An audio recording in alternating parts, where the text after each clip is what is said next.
comment faire des économies de chauffage. On est avec Julien, vous êtes dans une entreprise spécialisée dans la construction. Parfois, on peut même se passer de chauffage, c'est-à-dire ne pas avoir de facture quasiment avec les fameuses maisons passives. Ça, vous en construisez. Expliquez-nous le principe. Exactement, on construit des maisons passives, c'est-à-dire c'est des maisons qui n'ont pas besoin de chauffage et d'appareils de chauffage dits conventionnels.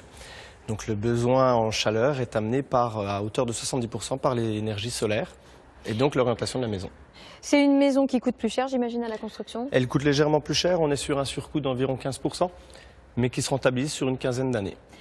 Alors ça c'est la construction, il y a aussi de la rénovation, vous proposez de la rénovation et notamment de la rénovation thermique pour faire des économies. Là encore, expliquez-nous, ça c'est un exemple donc, de maison, mais ça peut être aussi le cas dans un immeuble, j'imagine. Exactement, donc dans la rénovation thermique d'un habitat, vous avez trois gros pôles, les menuiseries, l'isolation et le type d'appareil de chauffage. Aujourd'hui, l'isolation par l'extérieur qu'on voit ici, donc mis à côté de la menuiserie en détail avec l'isolant. Ça, c'est toute l'isolation. Hein. C'est ça. L'épaisseur de l'isolation. Donc l'isolation est au choix du client en fonction effectivement des besoins et puis du résultat final qu'on veut obtenir. Qu'est-ce qu'on met dans cette isolation? Alors on a différents types d'isolants. On peut mettre du polystyrène comme on a sur l'exemple ici. On peut mettre de la laine de roche en fonction de la finition qu'on veut, si on veut un crépi ou un bardage. J'imagine que c'est aussi en fonction du prix, du coût, parce que ça doit avoir un coût plus élevé en fonction des matériaux. Évidemment, chaque matériau a des coûts différents, mais ce qu'on va regarder vraiment, c'est le résultat qu'on veut obtenir et où va être le but. C'est pour ça qu'on travaille, on va dire, la rénovation globale. Concrètement, on peut réduire de combien sa facture de chauffage avec une bonne isolation? Alors, c'est compliqué à vous dire comme ça, parce que ça dépend de où on part. Si on part de ce qu'on appelle une passoire thermique qui n'est pas du tout isolée, on peut nettement réduire, arriver quasiment à des 70% d'économie.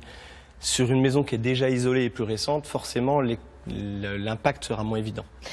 Je vois alors c'est pas un store qui est au-dessus de moi, ça sert à quoi? C'est encore pour faire des économies d'énergie, ça? Alors ça, c'est un brise-soleil, c'est plus pour le confort que les économies d'énergie, puisque ça va empêcher d'avoir le rayonnement solaire en été.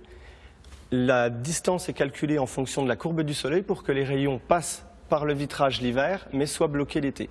Ça permet de garder du frais en été en évitant d'avoir des dépenses dans une climatisation. Alors il y a aussi, vous m'en parliez tout à l'heure, les menuiseries. Là je vois, donc là c'est quand on a une grande baie vitrée. Grande baie, oui. Mais on a aussi tout simplement les fenêtres. Tout ce qui est fenêtre, ouverture, porte d'entrée. Là pareil, on peut vraiment faire des gains substantiels d'énergie. Je me permets, j'ouvre oui. avec la fenêtre. Donc on peut faire des gains substantiels puisqu'aujourd'hui on a quand même beaucoup de bâtiments anciens qui sont encore en simple vitrage et on n'est déjà plus au double vitrage puisqu'on peut même faire maintenant du triple vitrage pour avoir une super isolation de la menuiserie. Merci pour toutes ces explications et pour la visite. Nous on va continuer dans l'habitat avec un projet, vous allez voir, assez surprenant.